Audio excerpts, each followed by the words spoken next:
بسم اللہ الرحمن الرحیم۔ السلام علیکم ورحمۃ اللہ وبرکاتہ۔ امید ہے آپ سب خیریت سے ہوں گے۔ تو آج کا جو موضوع ہے وہ بہت اہم ہے، لہٰذا ویڈیو کو آخر تک لازمی دیکھیے گا۔ موضوع یہ ہے کہ ہم رمضان مبارک کو کیسے گزاریں۔ تو رمضان المبارک کو گزارنے کے لیے چند اہم نصیحت اور ہدایات ہیں جس پر عمل کر ہم اپنے رمضان المبارک کو اچھا سا گزار سکتے ہیں۔ تو شروع کرتے ہیں۔ بسم اللہ الرحمن الرحیم۔ حضرت ابو ہریرہ رضی اللہ تعالیٰ عنہ کہتے ہیں کہ رسول اللہ صلی اللہ علیہ وسلم نے فرمایا، بہت سے روزے رکھنے والے ایسے ہیں کہ ان کو اپنے روزے سے بھوک کے سوا کچھ حاصل نہیں ہوتا۔ یعنی کہ بہت سے روزے دار ایسے ہیں جو کہ صرف روزہ تو رکھ لیتے ہیں لیکن کوئی نیک عمل نہیں کرتے، نمازیں نہیں پڑھتے، جو پچھلے گناہ کرتے تھے ان سے نہیں بچتے، تو پھر ان کا روزہ کسی کام کا نہیں ہے۔ تو ایک اور حدیث میں ہے کہ جس کا مفہوم یہ ہے کہ اللہ تعالیٰ کو آپ کی بھوک اور پیاس کی ضرورت نہیں ہے۔ تو بہت سے مسلمان ہیں جو رمضان المبارک میں بھی گناہوں سے باز نہیں آتے، فضولیات اور گناہ کے کاموں میں مشغول رہتے ہیں، کسی طریقے سے ٹائم پاس ہو جائے۔ ایسے لوگوں کو روزے کا کامل اجر و ثواب بالکل بھی نہیں ملتا، لہٰذا فرصت کے اوقات میں رمضان المبارک میں خوب عبادت کرنی چاہیے اور بہت احتیاط سے کام لینا چاہیے۔ رمضان المبارک کی تیاری کے لیے اب میں آپ لوگوں کو چند نصیحتیں، ہدایات بتاتی ہوں۔ نمبر 1، فرائض و واجبات کی ادائیگی اور توبہ اور استغفار کریں۔ اگر آپ کے ذمے قضا نمازیں ہوں تو ادائیگی کی ترتیب بنائیں، سابقہ زندگی کی تمام لغزشوں پر سچی توبہ کریں، دل کو گناہوں اور برے خیالات سے پاک کریں۔ نمبر 2، رمضان المبارک کے مسائل سیکھیں اور سکھائیں، جیسے کہ روزہ، تراویح، صدقہ فطر، زکوٰۃ، اعتکاف اور دیگر احکامات ابھی سے سیکھیں اور سکھائیں۔ نمبر 3، اپنے نفس کو تقوی کا پابند بنائیں۔ اپنے نفس کو ابھی سے تقوی کا پابند بنائیں، کیونکہ رمضان المبارک تقوی کی عملی تربیت گاہ اور اللہ رب العزت نے رمضان المبارک میں روزوں کی فرضیت کا اہم مقصد تقوی اور پرہیزگاری کا حصول بتایا ہے۔ صلہ رحمی میں جلدی کریں۔ قطع رحمی یعنی رشتے ناطے توڑنا بہت بڑا گناہ ہے۔ قطع رحمی کی وجہ سے دعائیں قبول نہیں ہوتی ہیں، استغفر اللہ۔ لہٰذا رمضان میں اس گناہ سے توبہ کریں اور رشتے دار جن سے بھی قطع رحمی کی ہوئی ہے ان سے صلہ رحمی کر لیں۔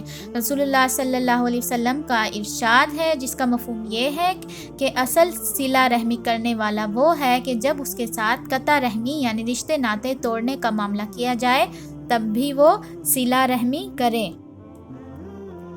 اب 5واں جو اصول ہے وہ انتہائی سخت ہے، مشکل ہے، کہ اپنا دل صاف کرنا۔ یہ انتہائی مشکل کام ہے، سننے میں بہت آسان لگتا ہے لیکن دل کو صاف کرنا انتہائی مشکل ہے۔ ہمارے دل میں نفرت کا جذبہ، انتقام، حسد کی آگ اور بھی بہت سارے جذبوں میں ہوتا ہے۔ دل میں نفرت اور کینہ رکھنے والے کی اللہ تعالیٰ مغفرت نہیں فرماتے، لہٰذا رمضان میں اپنے دل کو ان تمام چیزوں سے پاک کریں۔ تو آپ صلی اللہ علیہ وسلم سے صحابہ نے پوچھا کہ دل کے صاف ہونے سے کیا مراد ہے؟ آپ صلی اللہ علیہ وسلم نے ارشاد فرمایا، وہ متقی اور صاف ستھرا دل جس میں نہ گناہ ہو، نہ بغاوت، نہ ہی اس میں کسی کا کینہ ہو اور نہ کسی کے بارے میں حسد ہو۔ دعاؤں کا معمول بنائیں۔ رمضان المبارک دعاؤں کی قبولیت کا مہینہ ہے، لہٰذا اپنے آپ کو لمبی لمبی دعاؤں کا عادی بنائیں۔ بہتر تو یہ ہے کہ نبی کریم صلی اللہ علیہ وسلم سے جو منقول دعائیں ہیں ان کو زبانی یاد کریں۔ مسنون الفاظ پر مشتمل دعاؤں میں تاثیر بھی زیادہ ہوتی ہے اور قبولیت کا امکان بھی زیادہ ہوتا ہے، تو لہٰذا دعائیں مانگیں۔ بہت ساری دعائیں ہیں، ایک جامع دعا یہ ہے، رمضان المبارک آنے پر آپ صلی اللہ علیہ وسلم بزرگان دین جو ہیں یہ دعا پڑھتے تھے، اللہم ارزقنی فیہ الجد والاجتہاد والقوۃ والنشاط واعذنی فیہ من السامۃ والفترۃ والکسل والنعاس۔ اے اللہ اس مہینے میں مجھے عبادات میں جد و جہد، قوت اور نشاط عطا فرما، اور بوریت، تھکاوٹ، سستی اور نیند سے مجھے پناہ میں رکھ۔ صدقہ کرنے کی عادت ڈالیں۔ ایک حدیث ہے جس کا مفہوم یہ ہے کہ رسول اللہ صلی اللہ علیہ وسلم سب لوگوں میں زیادہ سخی تھے، اور رمضان المبارک میں تو آپ صلی اللہ علیہ وسلم کی جود و سخا تیز چلتی اور خوشگوار ہوا سے بھی زیادہ ہو جاتی، یعنی کہ رمضان المبارک میں آپ صلی اللہ علیہ وسلم بہت زیادہ کثرت سے صدقات کیا کرتے تھے۔ کثرت سے تلاوت کا معمول بنائیں۔ رمضان المبارک ایسا مہینہ ہے جو کہ خوش قسمت لوگوں کو ہی ملتا ہے۔ اس ماہ میں تلاوت کی کثرت کا معمول بنائیں، لہٰذا بہت زیادہ قرآن پاک کی تلاوت کریں۔ شب بیداری یعنی رات کو جاگنے کی عادت ڈالیں۔ اب رمضان میں راتوں کی عبادات، تراویح، تہجد وغیرہ کا دورانیہ بڑھ جاتا ہے۔ ان عبادات کو بہترین انداز میں اور بلا تھکاوٹ سر انجام دینے کے لیے ضروری ہے کہ ابھی سے شب بیداری اور نفلی عبادات کا اہتمام کریں۔ انٹرنیٹ اور سوشل میڈیا کا استعمال کافی حد تک کم کریں۔ ان فضول چیزوں سے اپنے آپ کو کافی حد تک بچائیں۔ ہاں، اگر کوئی ضروری کام ہے تو استعمال کیا جا سکتا ہے، دینی کاموں کے لیے بھی استعمال کیا جا سکتا ہے، باقی لغویات سے اپنے آپ کو بچائیں۔